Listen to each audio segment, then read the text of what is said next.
Сәлем достар, менің ас үйіме қош келдіңіздер. Біз бүгін шиеден компост жабатын боламыз. Ол үшін осылай шиемізді алып, жақсылап жуып аламыз.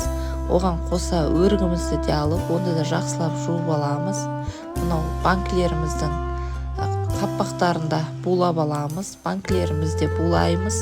Барлығын булап болғаннан кейін ішіне 2 уыс көз мөлшерімен шие саламыз. Үстіне 3 дана өрік саламыз.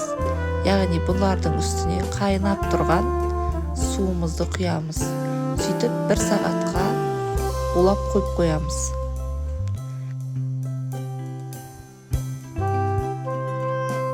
Бір сағат өткеннен кейін суымызды алып осылай құйып аламыз.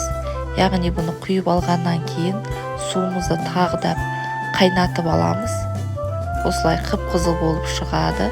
Яғни оны банкімізге 2 литрлік банкіге 200 грамм қант салып, оның үстіне қайнап тұрған суымызды құйып жабатын боламыз.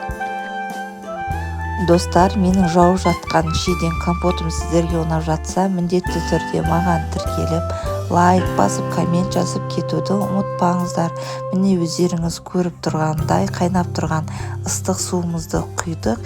Енді банкымызды жабатын боламыз.